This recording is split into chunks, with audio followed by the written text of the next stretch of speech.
საღამო მშვიდობისა. კეთილი იყოს თქვენი მობრძანება გადაცემაში On the Record. აი 24 News-ის სიღრმისეული ინტერვიუების გადაცემა. გაზას ცეცხლის შეცვლით მოლაპარაკებებში მრავალი თვის გაჩერების შემდეგ მშვიდობის საბჭომ პარასკევს გამოაქვეყნა 15 პუნქტიანი საგზაო რუკა, რათა დასრულდეს აშშ-ის პრეზიდენტ დონალდ ტრამპის ყოვლისმომცველი სამშვიდობო გეგმის განხორციელება გაზასთვის.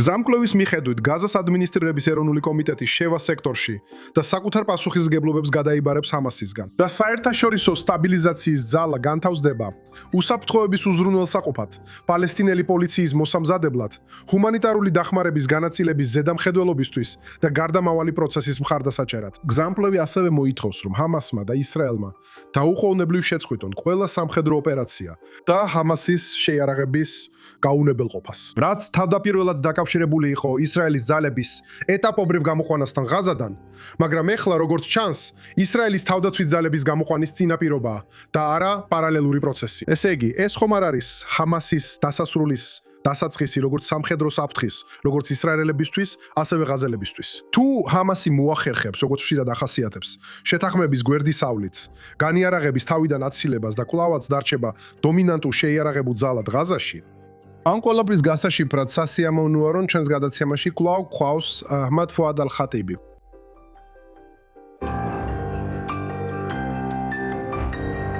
ალ-ხატიბი პალესტინელი, ამერიკელი, ჰუმანიტარული სფეროს წარმომადგენელი და მშვიდობის აქტივისტია. გაზას მკვიდრი ალ-ხატიბი ძლიერად დაზარალდა გაზას ომით, რადგან ისრაელის ავიადართმების შედეგად მისი ახლო და შორეული ოჯახის 10-ობით წევრი დაიღუპა.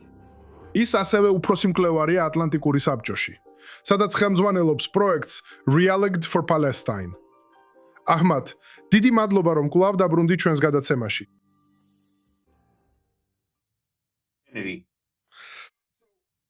რას ფიქრობ ამ საგზაო რუკაზე, რომელიც პარასკევს გამოქვეყნდა? ეს არის საბოლოოდ ის დოკუმენტი, რომელსაც ყველა ველოდით? ისევე როგორც ყველა სხვა, თავიდან მეც სკეპტიკურად ვიყავი განწყობილი. ბოლოს და ბოლოს, საქმე გვაქვს ჰამასთან, რომელმაც წარსულში სხვადასხვა შეთანხმებას მოაწერა ხელი, მაგალითად პალესტინის ავტონომიასთან. რათა შერიგებულიყვნენ და გააერთიანებინათ ღაზა და დასავლეთის სანაპირო, მაგრამ შემდეგ უარი თქვა დაპირებებზე, რომ თავისი სამინისტროები პალესტინის ავტონომიაში ინტეგრირებულიყო. ვნახეთ, რომ ჰამასმა ისრაელთან სხვადასხვა სახის ცეცხლის შეწყვეტის შეთანხმებებს მოაწერა ხელი. 6 ოქტომბერსაც ცეცხლის შეწყვეტა იყო და ნახეთ, რომ ჰამასმა 7 ოქტომბერს გადაწყვიტა ეს შეთანხმება დაერღვია. ამიტომ თუ გნებავთ, არსებობს ხანგრძლივი პრეცედენტი იმისა, რომ ჰამასი შეთანხმებების მხარია. მხოლოდ იმისთვის, რომ შემდეგ გზები იპოვოს, რათა მათ გვერდი აუაროს. სავსებით ნორმალურია და ჯანსაღიც კი, რომ ამას სკეპტიკურად მიუდგეთ. თუმცა დროის გასვლასთან ერთად, როცა ჰამასის ზოგიერთი ლიდერის მოსმენა მომიწია, როცა კულისებში ვისმენდი ზოგიერთი ოფიციალური პირისგან, რომლებიც მოლაპარაკებებთან ახლოს იყვნენ, როცა ვხედავდი ისრაელის რეაქციებს, როცა მშვიდობის საბჭოს დოკუმენტი ქვეყნდებოდა, როცა ესე ვთქვათ, მთვერი ჩამოჯდა. ფიქრობ, აქ ბევრი რამაა, რაზეც შეიძლება მუშაობა. ფიქრობ, ამას სერიოზული გავლენა შეიძლება კონდეს ღაზას მომავლის განვითარებაზე. ფიქრობ, ნარატიული თვალსაზრისით ეს ნამდვილად შეიძლება იყოს. მომწონს, როგორც თქვი, ესე ვთქვათ, ჰამასის დასასრულის დასაწყისი, ტერორისტული ორგანიზაციის გზა ბოლო 4 წლეულის განმავლობაში, დაწყებული 70-იანი წლებიდან, როცა ქველმოქმედება დაიწყეს და ოფიციალურად 87-ში გამოჩნდნენ, მათ ძალაუფლებამდე, აღზევებამდე, ღაზას ხელში ჩაგდებამდე და სანაპირო ანკლავის ციხედ გადაქცევამდე. ძალადობისთვის, ტერორისთვის, გვირაბებისთვის, რაკეტებისთვის და ასე შემდეგ.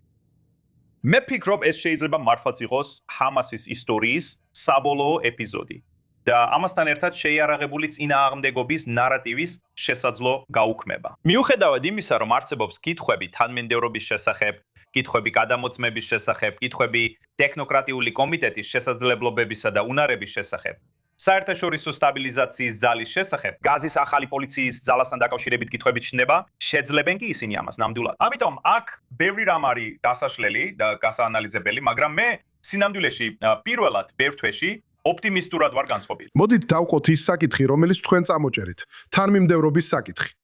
15 პუნქტიანი საგზაო რუკის ტექსტის მიხედვით, ჰამასის განიარაღებისა და გასვლის საკითხები ერთმანეთთან უნდა იყოს დაკავშირებული, რაც ძალიან ბუნდოვანი ფორმულირებაა. მაგრამ შემდეგ ღაზის საკითხებში უმაღლესი წარმომადგენელი ნიკოლაი მლადენოვი ამის შემდეგ გარკვეულ განმარტებას აკეთებს და ამბობს, რომ ორივე პროცესი უნდა განხორციელდეს ერთდროულად. შემდეგ ის შეხვდა პრემიერ-მინისტრ ნეთანიაჰუს და ორშაბათის შეხვედრის შემდეგ მან თქვა, რომ მხოლოდ მაშინ, როცა ჰამასის განიარაღება და დაშლა დასრულდება, მხოლოდ ამის შემდეგ დაიწყებს ისრაელის თავდაცვის ძალები გასვლას. როგორ ხსნით ამ პოზიციის ცვლილებას?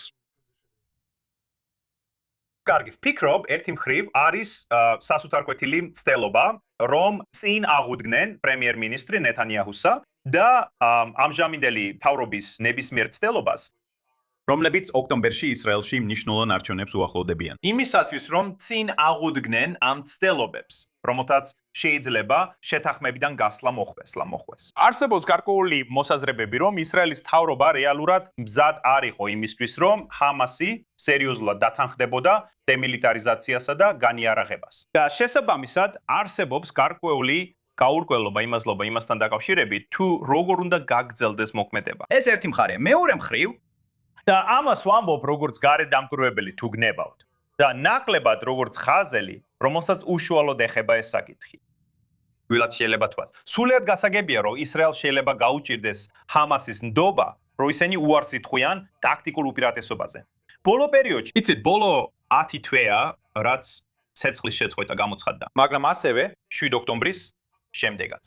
მინდა თქვა, ეს ომი ძალიან ძვირი დაუჯდა ისრაელის სახელმწიფოს, როგორც ცოცხალი ძალის, ასევე მატერიალური რესურსების, ასევე ებრაული სახელმწიფოს რეპუტაციის თვალსაზრისით მსოფლიო არენაზე.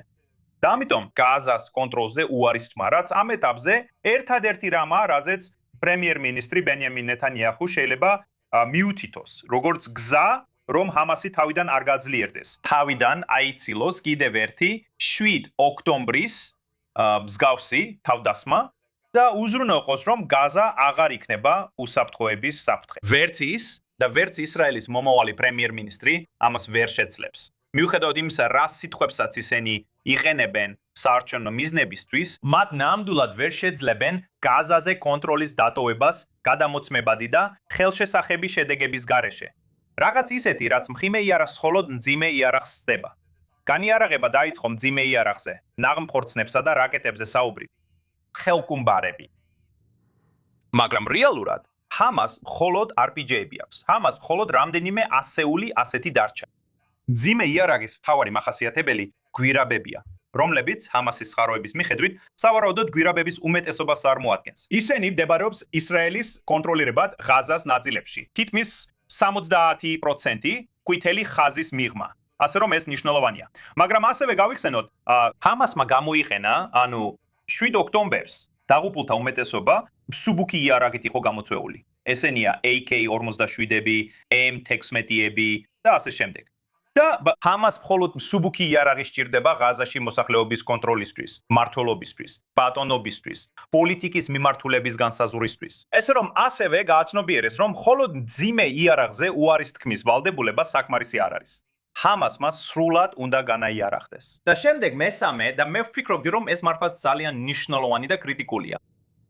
და მე მყავს წყაროები ღაზაში, რომლებმაც თქვეს, რომ ჰამასმა დაჟინებით მოითხოვა ამ პუნქტის დამატება იმ დოკუმენტში, რომელსაც ნიკოლაი მლადენოვი და მშვიდობის საბჭო ამზადებდნენ.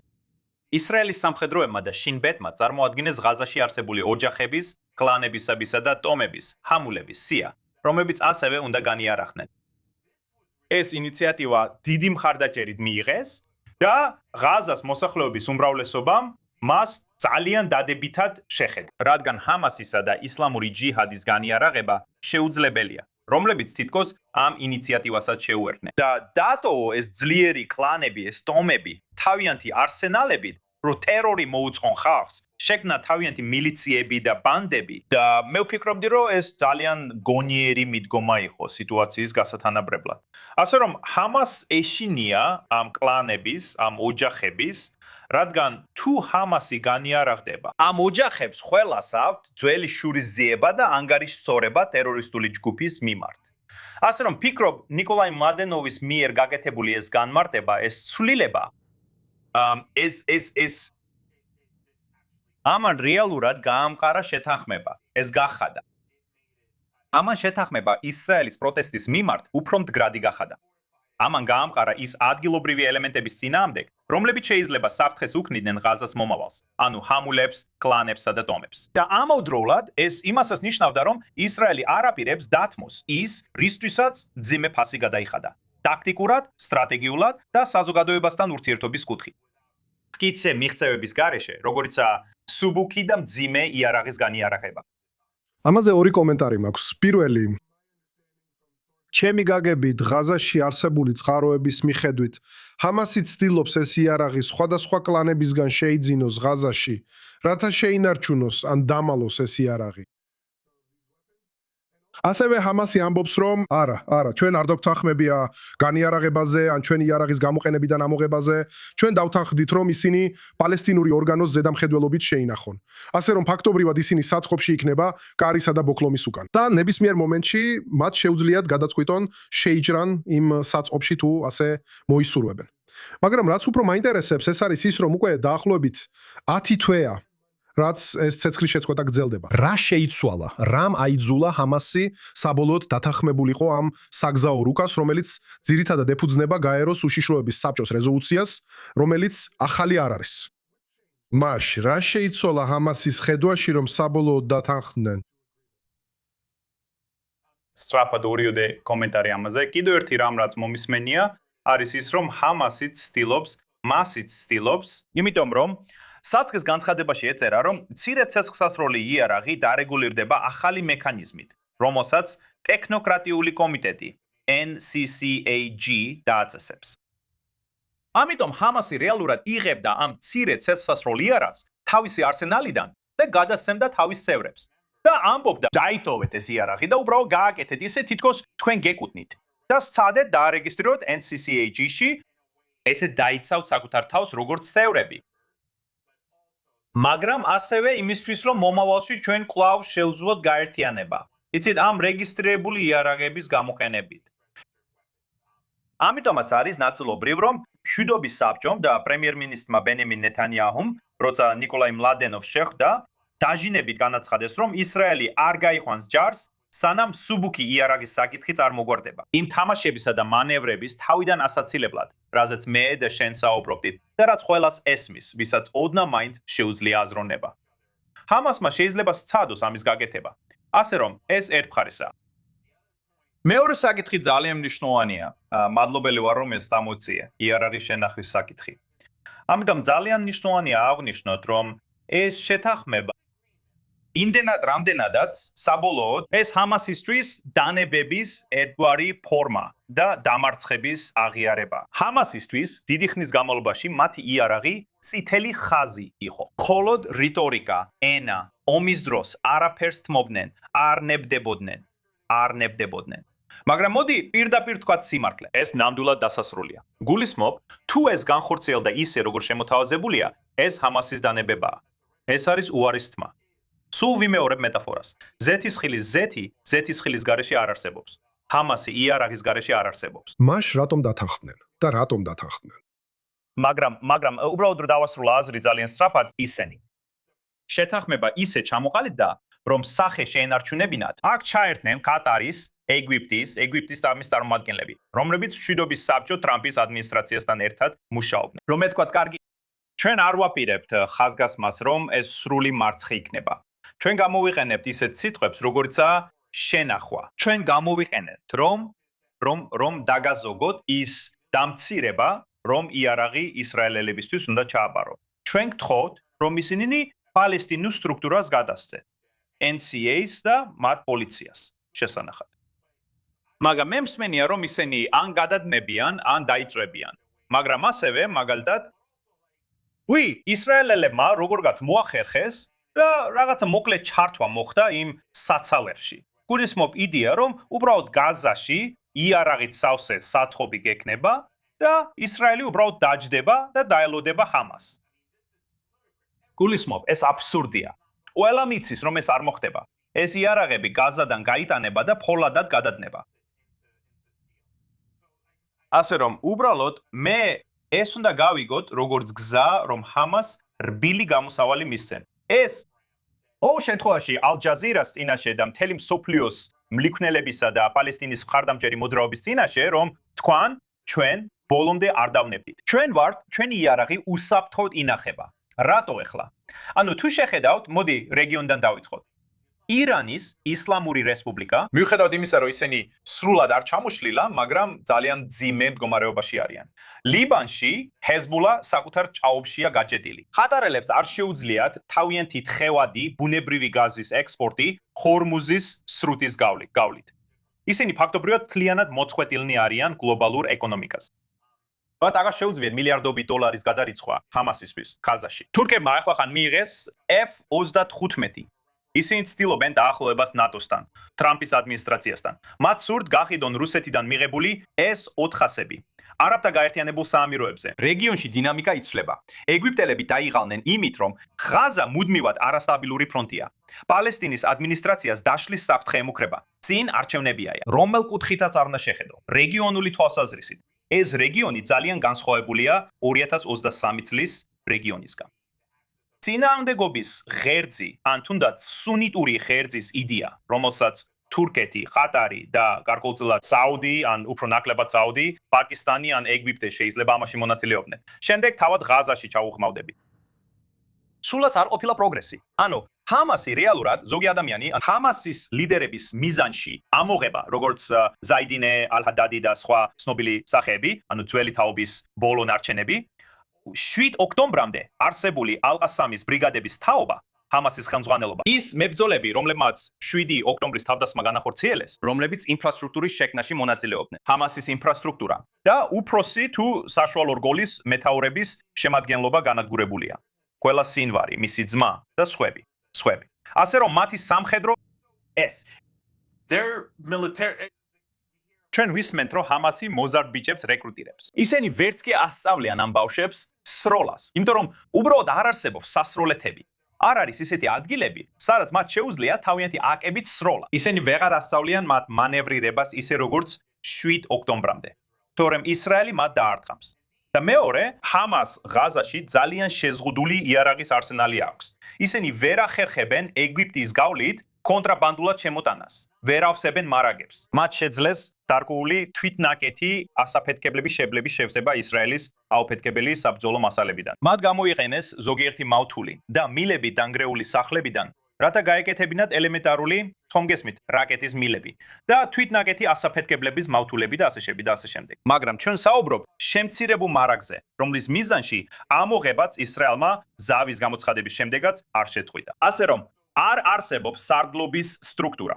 მიუხედავად იმისა, რომ მათ ნაწილობრივ გადააწყეს თავიანთი ინფრასტრუქტურა და ცდილობენ მისი აღდგენას. არ არსებობს რეალური ბრძოლის გამოცდილებით გამაგრებული შემცვლელების რეზერვი. ისრაელი მუდმივად დევნის ყველას, ვისაც მე-7 ოქტომბრის მოვლენებთან ჰქონდა კავშირი. არ ხდება მარაგების შევსება, არ ხდება არანაირი ნედლეულის ან პრეკურსორების კონტრაბანდა, არ ხდება აღდგენა იმ მასშტაბით, როგორც ჰამასი ფიქრობდა, რომ ამ დროისთვის დაიწყებოდა.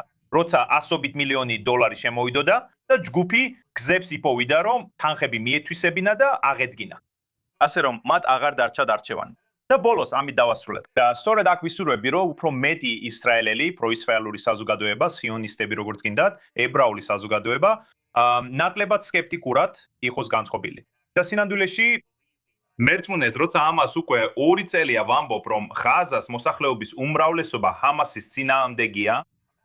ეხლა ეს არნიშნავს იმას, რომ მხოლოდ იმიტომ, რომ ჰამასის წინააღმდეგ არიან, ისრაელი უყვართ ან მშვიდობის მომხრეები არიან, ისე როგორც ჩვენ საუბრობ. ეს უბრალოდ იმას ნიშნავს, რომ იქნება ეს 7 ოქტომბრის შედეგები, იქნება ეს ჰამასის ბოლო 2 ათწლეულის მთელი ისტორია, იქნება ეს ჰამასის ქცევა ომის დროს, იქნება ეს პალესტინის ეროვნული პროექტის მარცხი, იქნება ეს შეიარაღებული წინააღმდეგობის ნარატივი. ხალხს ჰამასი აღარ უნდა.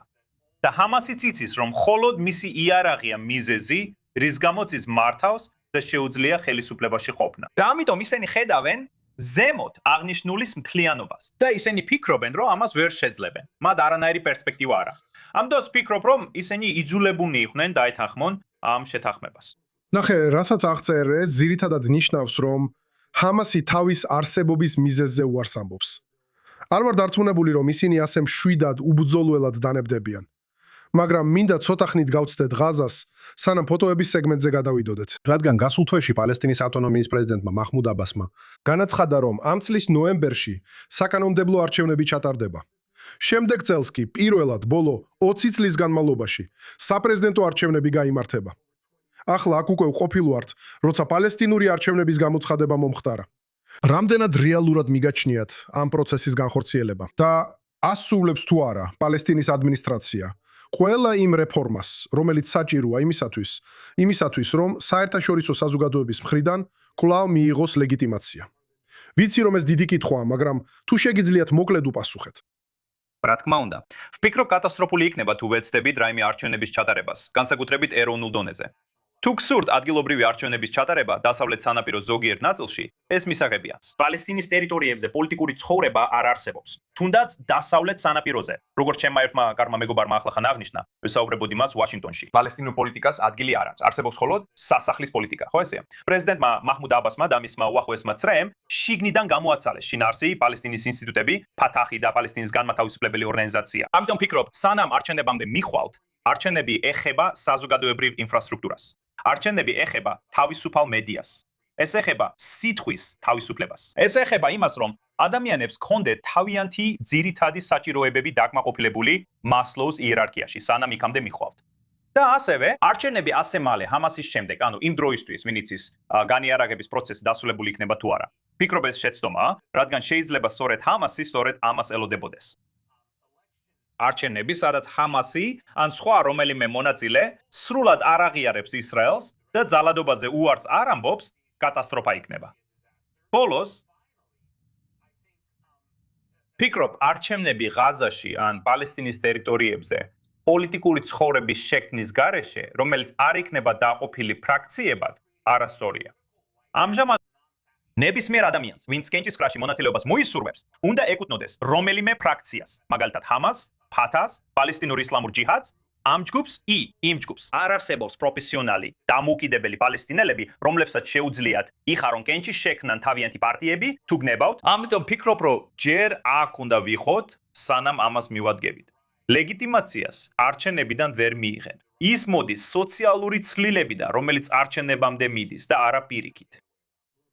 ხო, ფაქტობრივად რასაც აღწერთ არის პოლიტიკური კულტურის ჩამოყალიბება პალესტინის ტერიტორიებზე, რაც არ არსებობს. და ჩვეულებრივ ეს ხანგრძლივი პროცესია. მაგრამ ამას ცოტა ხნით გვერდზე გადავდენთ, რადგან მინდა გადავისულოთ შოუს ბოლო ნაწილზე. ეს არის სწრაფი კითხვების სეგმენტი. სამ სურათს გაჩვენებთ და მოკლედ მითხარით პირველი რამ, რაც თავში მოგდით. ესე რომ, პირველი სურათი, ეს არის ჰამასის ახალი ლიდერი, ხალილ ჰაია. ირანის მომხრე იდიოტი, რომელიც გაჭედილია ძველ და ახალ სვალებად სამყაროს შორის და არ იცის რა უნდა გააკეთოს. მაგრამ გასაკვირად მოახერხა და პოლიტბიურო აიძულა განიარაღებას დათანხმებოდა. არის თუ არა ის მიზეზი, რომ ჰამასი დათანხმდა, რადგან 10 თვის განმავლობაში ის არ თანხდებოდა. არაფერი შეცვლილა. ერთადერთი რაც შეიცვალა ის არის, რომ ის გახდა ლიდერი. მოკლედ, არის თუ არა ის მიზეზი, რომ ჰამასი დაეთანხმა. ვფიქრობ, მან ძალიან კარგად იცის ის, რაც მე თქვენ გითხარით. რომ ჰამასი სრულიად ბოლო ეტაპზეა ღაზაში და მათ მოუწევთ პასუხისგება და პასუხისგებლობის აღება პალესტინელი ხალხის განადგურებაზე ღაზაში. და მან გააცნობიერა, რომ თუ ისინი არაფერს დაათმობენ, ერთ გოჩსაც კი, არათუ მეტრს, რომ ეს ჰამასის ბრალი იქნება, რომ პალესტინელი ხალხი ამას არასოდეს აპატიებს მათ. არათ მნიშვნელობა, რამდენადაც არ უნდა ეცადონ ამის სხვანაირად წარმოჩენას. ეს მათი პასუხისგებლობაა, ეს მათი გადაწყვეტილება იყო. ასე რომ, კიდევ ერთხელ ირონიულად ვფიქრობ, რომ ის ერთ-ერთი უფრო რადიკალური ფიგურაა, მაგრამ მაინც შეძლო და როგორღაც გააცნობიერა, რომ მათ დათმობა სჭირდებათ. ძალიან საინტერესოა. კარგი, გადავიდეთ შემდეგ სურათზე. ეს არის მშვიდობის საბჭოს უმაღლესი კომისარი, ღაზის საკითხებში უმაღლესი წარმომადგენელი ნიკოლაი მლადენოვი. კაცი, რომელიც ძალიან დააფასე და პატივს სცემ, კაცი, რომელიც მომწონს, კაცი, რომელსაც ვფიქრობ, ცოტა მეტი შეუძლია, მგონია, რომ ის ძალიან ცდილობს. ვფიქრობ, ზოგჯერ რაღაცებს გამორჩება, მაგრამ მთლიანობაში ვფიქრობ ის მამაცია. საჭიროების შემთხვევაში ჰამასზე ზეწოლაც მოუხდენია. მან ცოტა ხნის წინ ჩემი ერთ-ერთი თვიტი გააზიარა, რის გამოც ჰამასის ლიდერები მასაც და მეიც დამიპირისპირდნენ. შემდეგ ალ-ჯაზირამაც გააკეთა განცხადება და თქვა: "ვინ არის ეს ჰამად ალ-კატიბი, საიჭო ადამიანი, რაც არ უნდა იყოს?" მაგრამ ნიკოლაი ნამდვილი ბალანსის ოსტატია. მან თქვა და გააკეთა რაღაცები, რაზეც მე ალბათ უფრო მკაცრ პოზიციას ავირჩევდი. მაგრამ მან ეს გააკეთა შორსშრეტელი ხედვით, რომ ჩვენ აქამდე მოგვეყვანა. ასე რომ მე ნამდვილად დავაფასე მისი სტილი. თუ ვინმე შეუძლია ეს გააკეთოს, ეს უნდა ნიკოლაი. გადავიდეთ ბოლო ფოტოზე. ეს არის პალესტინის ავტონომიის პიის პრეზიდენტი მამუდ აბასი და მისი ვიცე-პრეზიდენტი ჰუსეინ შეიხი. ძალიან მოკლედ გთხოვთ. ჰუსეინ შეიხი იმედი მაქვს, ერთი მხრივ ვაფასებ იმას, რომ მან გამოცდილება ისრაელთან თანამშრომლობით მიიღო. ეს ნიშნავს, რომ ის პრაგმატულია. მას დიდი გამოცდილება აქვს. მეორე მხრივ მათუხებს ის, რომ მას მოუწევს გააგრძელოს ის რიტორიკა, რასაც აბასი იყენებდა. მინდა რომ აბასი გადადგეს. მინდა რომ აბასმა ღირსეული და პატივსაცემი ნაბიჯი გადადგას. უბრალოდ საპატიო როლი შეითავსოს და გზა გააგრძელოს. ის ნამდვილად თავის თავს აცხვენებს იმით, რომ ძალაუფლებას უსაფუძვლოდ ეჭიდება. მაგრამ ამ ეტაპზე არც ერთის მიმართ დიდი იმედი არ მაქვს. იმედი მაქვს ბატონ შეიხთან დაკავშირებით ვცდები. გონია რომ ეს გრძნობა ყველას გვაერთიანებს. ამჯერად აქ უნდა დავასრულოთ. კიდევ ერთხელ მადლობას გიხდით თქვენი დროისა და საინტერესო შეხედულებებისთვის. შემოგვიერთით მომავალ კვირასაც გადაცემაში On the Record. დღევანდელ ეპიზოდს და ყველა წინა გადაცემას შეგიძლიათ იპოვოთ YouTube-ზე და Spotify-ზე. მადლობა ყურებისთვის.